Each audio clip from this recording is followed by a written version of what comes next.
Alhamdulillah hamdan katsiran thayyiban mubarakan. Nahmaduhu wa nasta'inuhu wa nastaghfiruh wa na'udzu billahi min shururi anfusina wa sayyiati a'malina. May yahdihillahu fala mudilla lahu wa may yudlilhu fala hadiya lahu. Asyhadu an la ilaha illallah wa asyhadu anna Muhammadan abduhu wa rasuluh. Allahumma shalli wa sallim ala sayyidina Muhammadin wa ala alihi wa sahbihi ajma'in. Waqad qala Allah ta'ala wa idh ta'adzana rabbukum la in syakartum la azidannakum wa la in kafartum inna adabi lasyadid. Sadaqallahul adzim. Yang kami hormati keluarga besar Masjid Al-Hidayah, calon-calon penghuni surga yang dimuliakan Allah. Pagi subuh yang berbahagia kali ini tidak ada kata dan ungkapan yang patut kita ucapkan, melainkan kita sama-sama memanjatkan puji syukur kehadiran Allah atas izin, rahmat, nikmat serta kekuatan yang Allah berikan, sehingga alhamdulillah kita masih bisa bangun pagi, bisa subuh bersama, bisa silaturahim dan taklim. Ini nikmat asli yang tidak bisa dinilai dengan apapun. Masih hidup ya, alhamdulillah. Salawat dan salam kita sampaikan kepada teladan umat junjungan alam Nabi kita Muhammad sallallahu alaihi wasallam yang telah menuntun, membimbing, membawa kita pada jalan yang diridhoi Allah Subhanahu wa taala. Buka Al-Qur'an surat 13 ayat 22 yang dimuliakan Allah. Kita bisa mengamalkan surat 13 ayat 22 ini sudah luar biasa. Walladzina sabaru ibtigha'a wajhi rabbihim, orang-orang yang mereka bersabar mengharap ridha Allah. Wa aqamus shalah, mereka mendirikan shalat. Wa anfaqu mimma razaqnahum sirran wa alaniyah, dan mereka menginfakkan sebagian rezeki yang Allah berikan kepada mereka diam-diam atau terang-terangan. Wa yatrahuna bil hasanati sayyi'ah, menolak kejahatan dengan cara yang baik. Ulaika lahum uqbad, mereka itulah yang bakal mendapat kesudahan terbaik di hadapan Allah Subhanahu wa taala. Jadi orang yang bakal mendapat kesudahan terbaik di hadapan Allah itu yang pertama mesti sabar. Sabar itu gampang diucapkan, prakteknya tidak semudah membalikkan telapak tangan. Dan kalau kita melihat kesabaran para nabi dan rasul menjadi pelajaran, menjadi iktibar buat kita. Nabi Yakub alaihissalam diuji oleh Allah dengan keluarga besar, 12 anak, yang 2 benar, yang 10 kenapa? Yang 10 gak benar kerjain orang tua. Ketika itu Nabi Yakub alaihissalam disebutkan dalam Al-Quran sabarun jamil, sabarlah, sikap sikap yang paling baik yang diperlihatkan oleh Nabi Yakub alaihissalam. Sehingga karena kesabaran Nabi Yakub alaihissalam, akhirnya semua anak-anak sadar, semua anak-anak bisa kumpul kembali. Bayangin kalau ketika itu Nabi Yakub gak sabar, dikerjain anak-anak, dibohongin sama anak-anak, lalu Nabi Yakub emosi, pergi kalian, maka pergi semua, tidak menyelesaikan masalah. Kalau diusir, pergi kalian semua, pergi nggak Pak? Pergi. Tapi Masya Allah, pelajaran yang kita bisa ambil, Nabi Yakub tahu dikerjain anak, dibohongin anak. Nabi Yakub alaihissalam itu bukan dimakan serigala, tapi dibuang, dimasukkan dalam sumur. Baju yang berlumuran darah itu bukan darah manusia, tapi darah kambing. Nabi Yakub tahu kalau itu bukan darah Nabi Yusuf, tapi darah hewan. Fasabrun jamil. Sabarlah yang diperlihatkan Nabi Yakub alaihi salam. Ibu bapak, kita bisa lihat sabarnya Nabi Ayub alaihissalam. Nabi Ayub alaihissalam itu Nabi yang paling susah, diuji oleh Allah silih berganti. Mulai Allah ambil hartanya, Allah ambil keluarganya. Nabi Ayub dikasih sakit yang belum pernah terjadi sebelumnya, yang akhirnya Nabi Ayub alaihissalam harus diisolasi. Ketika di pengasingan, ketika diisolasi, istri Nabi Ayub kurang sabar. Istri Nabi Ayub alaihissalam tergoda pasar kaget, tergoda pasar kaget. Rambutnya ditukerkan asupan dengan harapan Nabi Ayub makan makanan bergizi supaya cepat pulih. Niatnya benar tapi salah. Ketika Nabi Ayub alaihissalam menerima hidangan dari istrinya, kudung terbuka, Nabi Ayub nanya, kira-kira nanyanya gimana Bu? Dari mana nih? Rambutmu kemana ayah? Gimana? Beb, rambutmu kemana? Bang, maaf, rambut saya tukar dengan makanan ini dengan harapan abang cepat sembuh. Kira-kira jawab Nabi Ayub apa Bu? Nabi Ayub alaihissalam menjawab, makan itu rambutmu. Makan itu rambutmu. Pergi kau, tinggalkan aku. Kalau suatu saat Allah pertemukan kita, saya akan cambuk kamu 100 kali. Sabar dong, ngasih pelajaran istrinya yang tidak sabar. Makan rambutmu, pergi kau, tinggalkan aku sendiri di tempat isolasi ini. Kalau nanti suatu saat Allah pertemukan kita, saya akan cambuk kamu 100 kali. Itu termasuk pelajar. Saya akan cambuk 100 kali. Betul.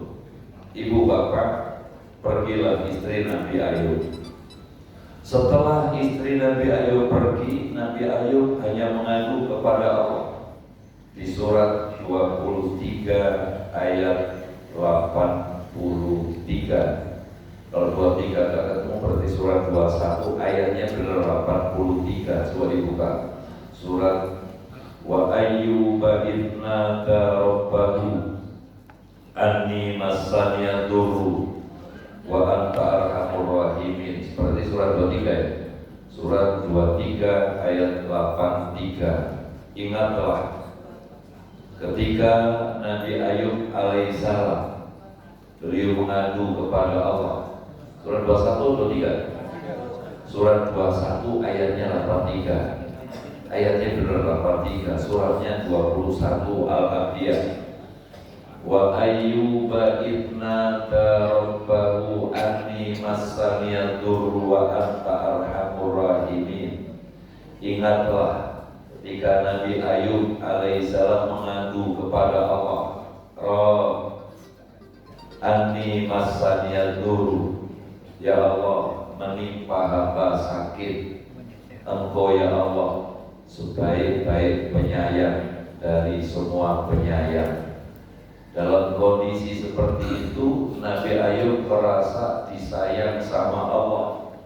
Lalu Allah ilhamkan kepada Nabi Ayub supaya kalau pagi meredam.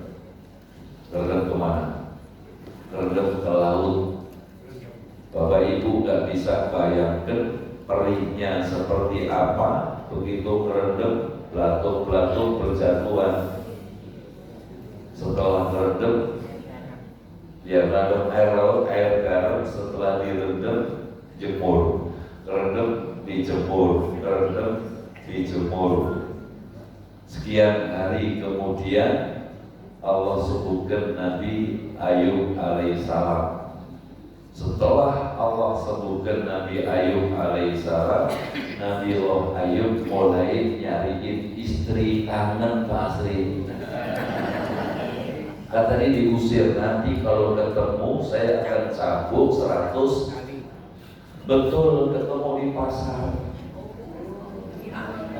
Terus Nabi Ayub nanya, Ibu mau kemana? Saya mau pulang. Boleh gak saya antar? Kata siapa? Kata Nabi Ayub. Boleh gak saya antar? Istri Nabi Ayub menjawab, maaf saya punya keluarga, maaf saya punya suami. Di mana suami ibu? Suami saya sedang diuji oleh Allah, ada di pengasingan. Lalu Nabi Ayub mengatakan, sayalah suami kamu, sayalah Ayub. Sayalah suami kamu, sayalah Ayub. Enggak, suami saya sedang diuji Allah, suami saya sedang sakit. Betul, sayalah Ayub, sayalah suami kamu. Istri Nabi Ayub menjawab, Bapak jangan ngaku-ngaku.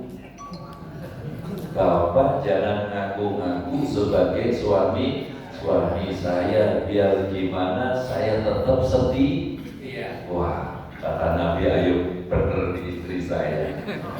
Alhamdulillah. Oke, kalau memang saya harus bersumpah, saya bersumpah sayalah Ayub. Dari situ istri Nabi Ayub nanya, kalau Bapak betul ngaku sebagai suami saya, kenapa saya diusir sama suami saya? Apa kalimat yang terakhir yang disampaikan suami saya ketika kami berpisah? Bisa jawab Pak Asri? Disambung, kata Pak Asri disambung. Ya, saya usir kamu karena kamu jual rambutmu. Lalu saya katakan makan rambutmu. Kalau suatu ketika Allah pertemukan kita, saya akan sambung kamu 100 kali. Kata Nabi Ayub, kata istrinya, silakan saya siap. Disiapkan cambuk oleh Nabi Ayub. Begitu siap cambuknya, tutup mata, bismillah, dipukul sekuat-kuatnya. Lalu istri Nabi Ayub mengatakan, mana pukulan kedua, ketiga, dan 100. Kata Nabi Ayub, alhamdulillah ini selesai. Lidi saya ikat 100 biji dengan niat mukul 100 kali. Lah mau bulan madu Pak Asri. Udah lama sakit, lama gak ketemu, betul? Udah lama sakit, lama gak ketemu. Lidi diikat 100 biji, dipukulkan sekali, berarti dipukul 100 kali. Tepat 10 Muharram Allah pertemukan Nabi Nabi Ayub dan keluarga, atas kesabaran Nabi Ayub alaihi salam. Alangkah indahnya ketika kita diuji oleh Allah, lagi betul-betul diuji Allah. Kalau kita sabar, pikiran, tutur kata, perasaan terjaga.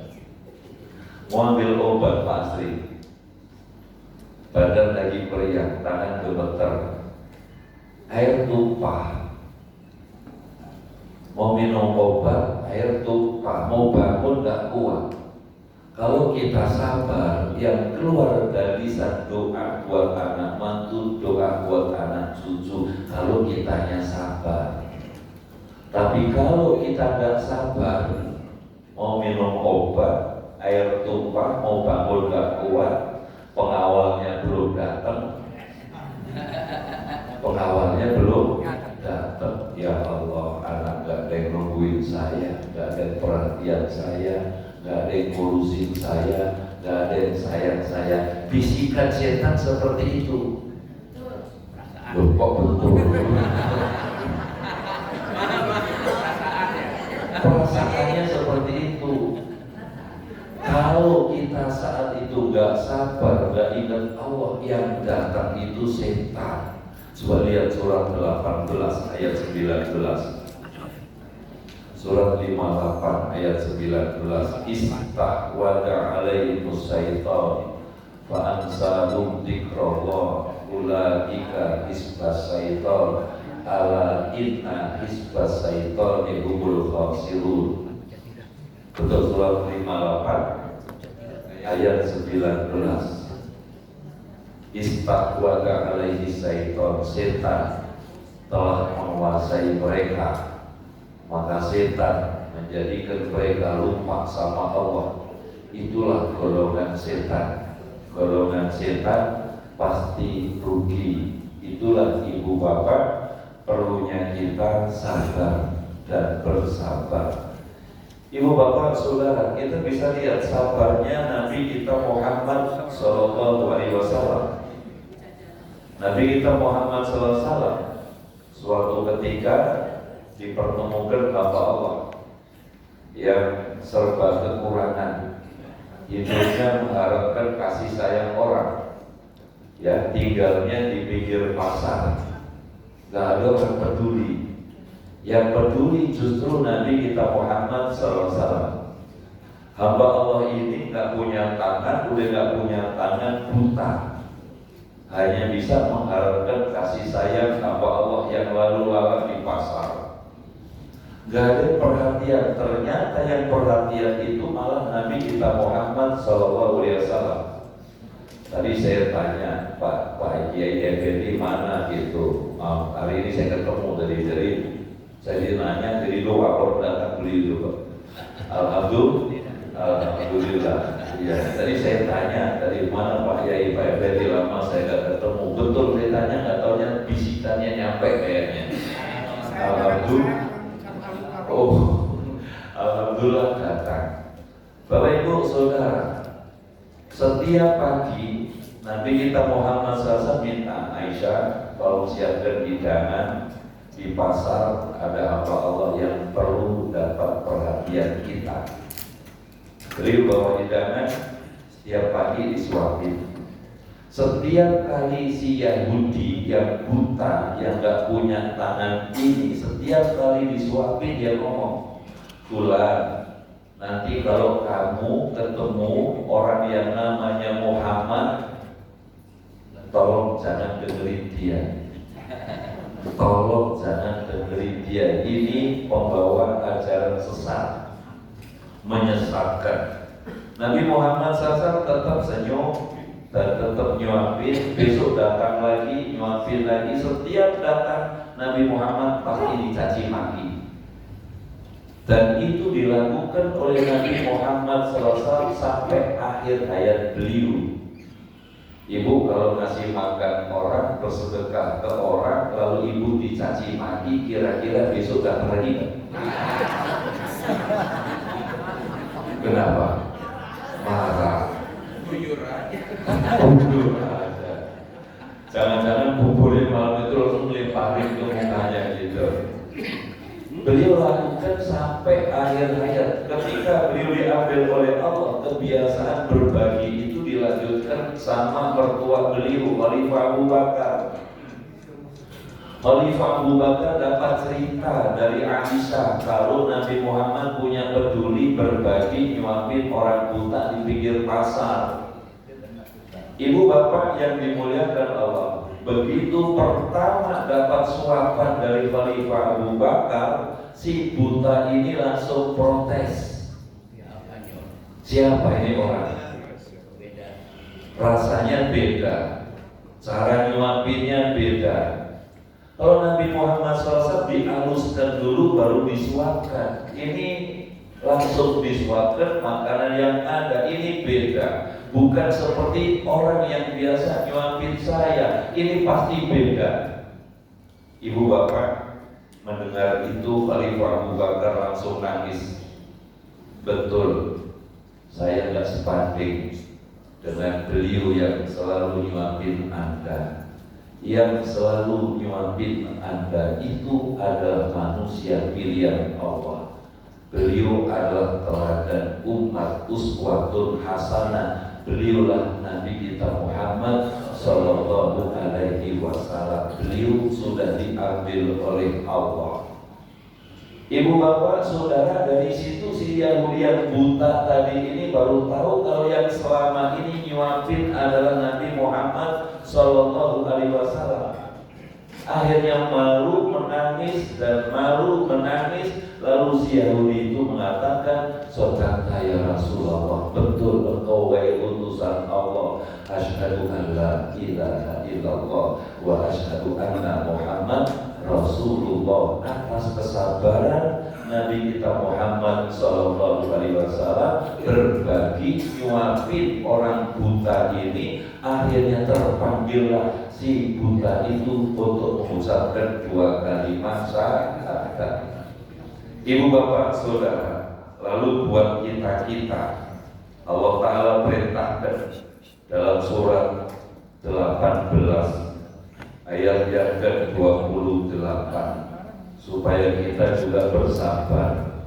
Wasbir nafsaka ma'alladzina yad'una rabbahum bil ghadati wal asyi yuriduna wajhah. Surat 18 ayat 28.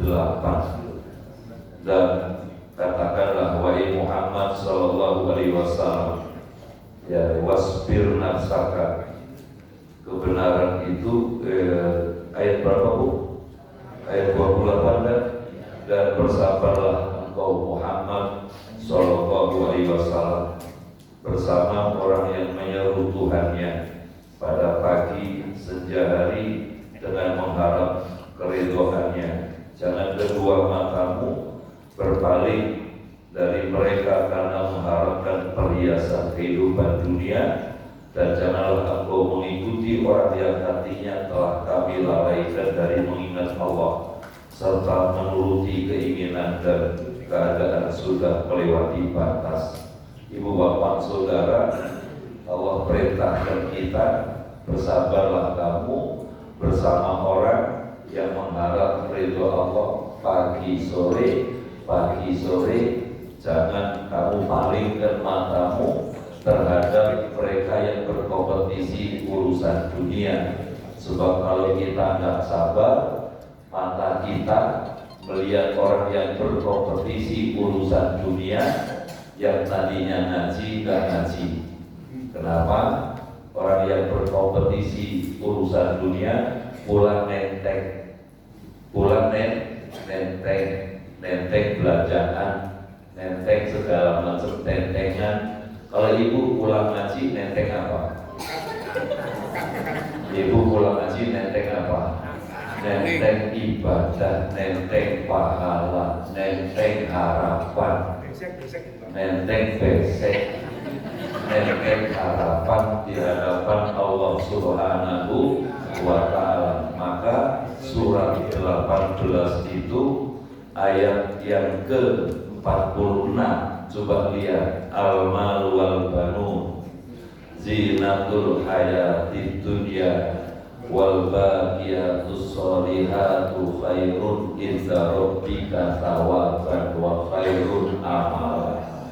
Harta, anak itu perhiasan dunia. Semua orang butuh pesek, butuh tentengan, tapi ketahuilah bahwa al-baqiyatus sholihah, ya, al-baqiyatus sholihah itu amal kebaikan yang dilakukan terus menerus secara bersabar, ngajinya sabar, subuh bersama sabar, taklimnya bersabar, istiqomah dalam kebaikan. Allah Ta'ala katakan khairun inda rabbika thawaba wa khairun amala. Itu lebih baik untuk lebih baik pahalanya dan lebih baik untuk menjadi harapan.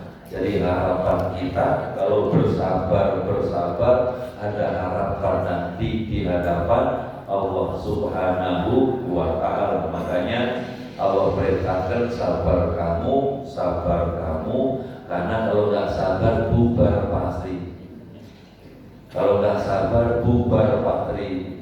Apalagi pengurus-pengurusnya, ya, pengurus-pengurusnya ini kalau nggak sabar, wah bisa bubar. Maka sekali lagi kembali ke surat 13. Walladzina sabaru ibtigha'a wajhi rabbihim, orang-orang yang mereka sabar mengharap ridho Allah dan terus bersabar mengharap ridho Allah.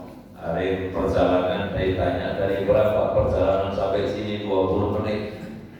Hari saya tanya lagi sampai sini berapa 30 menit.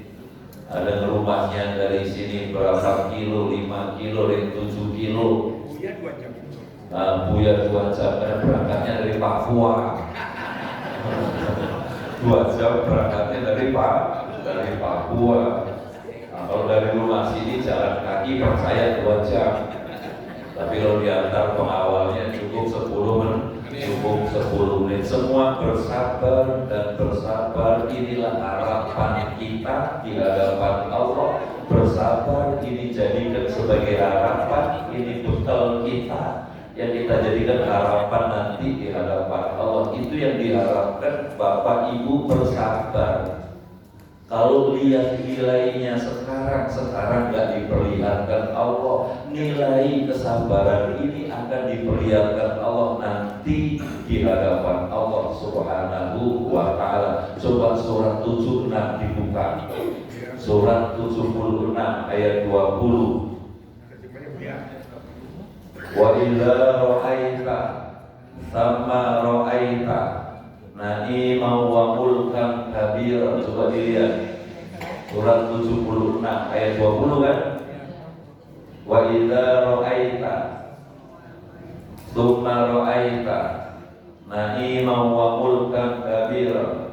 Siapa terjemah ini boleh Pak Wasul atau yang lain silakan, atau Pak Eki.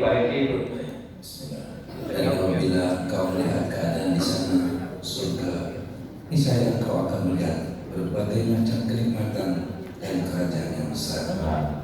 Wa idza ra'aita na'ima wa idza ra'aita thamma ra'aita na'ima wa mulkan kabira. Dan apabila kamu lihat berbagai nikmat di surga, nikmat kesabaran kita, nikmat ibadah kita, nanti Allah akan perlihatkan nanti di surga. Wa mulkan kabira, dan kerajaan yang besar, istana yang besar. Maka saat itulah kita akan mengatakan alhamdulillah, alhamdulillah kami bersabar ikut subuh bersama ya Allah. Alhamdulillah kami bersabar istiqomah dalam taklim ya Allah. Alhamdulillah kami bersabar qiyamul lail. Alhamdulillah kami bersabar untuk tilawah, kami bersabar untuk duduk bersama. Yakin nanti begitu diperlihatkan Allah, kesabaran kita mengharap ridho Allah, yang kita katakan pasti alhamdulillah, alhamdulillah, alhamdulillah. Wa aqamus shalah. Di samping bersabar, mereka mendirikan sholat. Sholat ini tolak ukur kita ini orang baik atau tidak. Tolak ukurnya sholat kita. Dari mana kita tahu bahwa sholat itu tolak ukur? Coba buka surat 68 ayat 42 dan 43. Surat 68 ayat 42 43, Allah Ta'ala berfirman, yauma yuksafu an saqin wa yud'auna ila sujud fala yastati'un khasi'atan absaruhum tarhaquhum billah wa qad kanu yud'auna ila sujud wa hum salimun. Pada hari betis disingkap, maksudnya pada hari tidak ada rahasia di hadapan Allah. Kita akan ketemu hari di mana hari itu Allah akan buka apa adanya sesuai dengan apa? Sesuai dengan jejak rekam masing-masing. Semua akan dibuka oleh Allah apa adanya. Lalu mereka disuruh sujud. Coba rukuk kamu, sujud kamu. Fala yastati'un, maka mereka enggak mampu. Mereka yang tidak mampu ruku, enggak mampu sujud, disebutkan di situ khasi'atan absarum tarhaquhum billah. Pandangan mereka menunduk ke bawah, ketakutan yang luar biasa. Wa qad kanu yud'auna ila sujud wa hum salimun, adalah mereka ini ketika di dunia dalam keadaan terbaik, status sosial terbaik, ekonomi terbaik, secara fisik terbaik, waktu terbaik, suruh rukuk, suruh sujud nggak dikerjain. Kira-kira ada nggak yang begitu? Status sosial punya. Kalau beliau wajib dia datang duluan Pak. Sebelum saya datang beliau datang duluan. Dikasih contoh. Ahli surga, insya. Ibu bapak saudara, disebutkan di situ waqad kanu yud'auna ila sujud wa salimun, mereka ini dalam keadaan terbaik, status sosial terbaik, ekonomi terbaik, pendidikan terbaik, secara fisik terbaik, suruh rukuk, suruh sujud nggak dikerjain.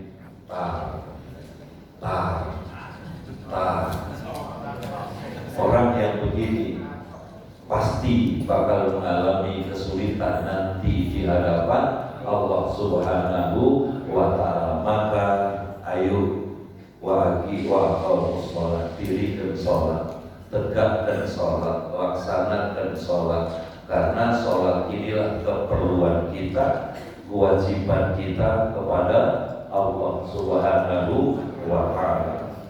Wa anfaqu mimma razaqnahum sirran wa alaniyah, dan mereka mau menginfakkan sebagian rezeki yang Allah berikan kepada mereka diam-diam atau terang-terangan. Berinfak, bersedekah itu boleh terang-terangan, boleh diam-diam. Tangan kanan naruh, tangan kiri nggak lihat, karena ikhlas. Ada orang naruh enggak, ramenya bukan main heboh. Naruh enggak, heboh. Ada orang naruh tangan kiri enggak, tangan kanan naruh, tangan kiri enggak lihat.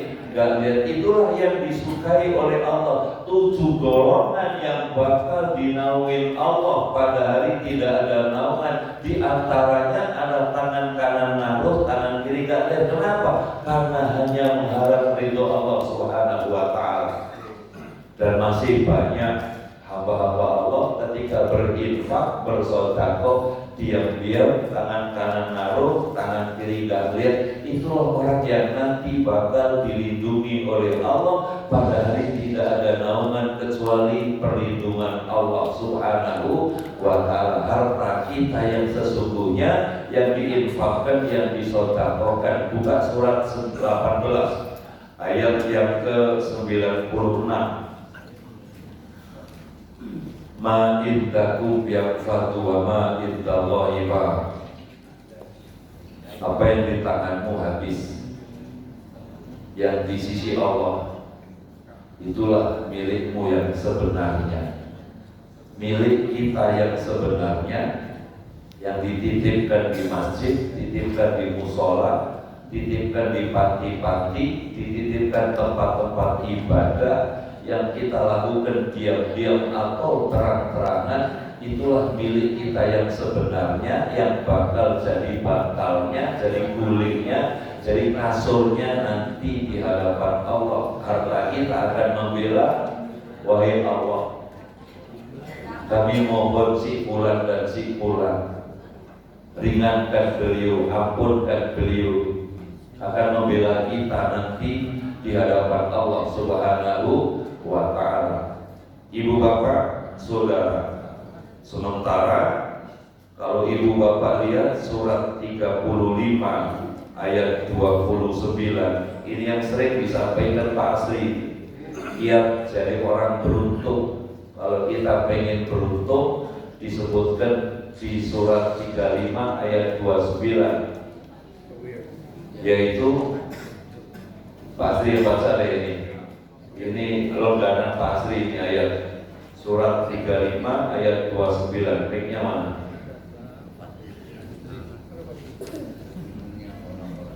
Ayo Pak Asri. Sesungguhnya orang-orang yang selalu membaca kitab Allah Al-Quran dan melaksanakan sholat dan menginfakkan sebagian rezeki yang kami anugerahkan kepadanya dengan diam dan tangan, mereka tentu mengharapkan balasan yang tidak akan rugi. Kalau nggak rugi berarti beruntung. Untung lama-lama kaya. Baik, innalladzina yatluna kitab Allah, orang-orang yang membaca kitab Allah yakni Al-Quran. Kemudian innalladzina wa aqamus shalah, mendirikan sholat, wa anfaqu mimma razaqnahum sirra wa alaniyah yarjuna tijaratan lan tabur. Orang yang baca Quran, mendirikan sholat, menginfakkan sebagian rezeki yang Allah berikan kepada mereka diam-diam atau terang-terangan. Mereka itulah yang mengharapkan dagangannya gak bakal rugi. Kalau gak rugi berarti beruntung. Jadi kalau kita pengen beruntung, ini cara resep yang ditawarkan oleh Allah: baca Quran, sholat, sedekah. Baca Quran, sholat, sedekah. Inilah cara resep yang ditawarkan Allah, kebenarannya mutlak dan pasti, karena ini bukan hasil uji coba. Ini resep yang menawarkan siapa? Allah Subhanahu wa ta'ala. Satu lagi di surat 13 ayat yang ke-22 tadi, wa yaqra'una bil hasanati sayyi'ah, dan mereka mampu menolak kejahatan dengan kebaikan. Dicaci maki, dihina, dizalimi, tetap menolak dengan kebaikan. Persis seperti surat 41 ayat yang ke-34. Ibu bapak bisa lihat surat 41 ayat yang ke-34, 35. La yastawi surat 41 ayat 34, idfa' billati ya ahsan, itu bainal ladzi bainaka wa bainahu adawatun ka'anna waliyyun hamim wa ma yulaqaha illa alladziina sabaru wa ma yulaqaha illa dzu haddin alim. Tidaklah sama, kata Allah, yang baik dan yang tidak baik. Tolaklah kejahatan itu dengan cara yang baik. Tiba-tiba antaramu orang yang memusuhimu menjadi teman setia. Tidak ada sifat menolak kejahatan dengan cara yang baik kecuali orang yang sabar, dan tidak ada kesabaran kecuali orang yang mendapat keberuntungan yang besar. Ibu dikatain orang, dihina orang, dan tetap menyapa dia, tetap mengulurkan tangan, tetap menyambut uluran tangan orang lain, seperti yang dicontohkan sahabat yang namanya Ukasah ya. Ukasah itu bakal masuk surga tanpa hisab. Apa kelebihan Ukasah? Ukasah pertama nggak pernah meninggalkan qiyamul lail sepertiga malam, ukasah orang yang berjiwa besar. Setiap kali mau tidur selalu berkata, ya Allah, kalau hari ini ada orang merasa terzalimi saya, tersakiti saya, terhina saya, ukasah mohon ampun. Sebaliknya, ya Allah, kalau hari ini ada orang menghina ukasah, menyakiti ukasah, mendolimi ukasah, saya maafin mereka, saya doakan mereka supaya mereka mendapat ampunan Allah Subhanahu wa Ta'ala. Betul-betul ukasah orang yang mampu menolak kejahatan dengan cara yang baik, itulah yang disukai oleh Allah. Itulah yang disebutkan di sini, ulaika lahum uqbadar. Mereka itulah yang akan mendapat kesudahan yang baik di hadapan Allah. Yang pertama orang yang sabar, yang kedua orang yang mereka mendirikan sholat, yang ketiga gemar berinfak bersedekah, dan yang keempat sanggup menolak kejahatan dengan cara yang baik. Itulah orang yang bakal mendapat kesudahan yang baik di hadapan Allah Subhanahu wa Ta'ala. Patri hanya dapat satu ayat dari surat 13 ayat yang ke-22. Insya Allah disambung di kesempatan yang akan datang, karena 23, 24, 25 ini Masya Allah luar biasa. Insya Allah kita sambung di kesempatan yang akan datang, dan selanjutnya kita buka dialog dan tanya jawab. Kita kasih kesempatan ke ibu-ibu dulu. Monggo silakan ibu-ibu.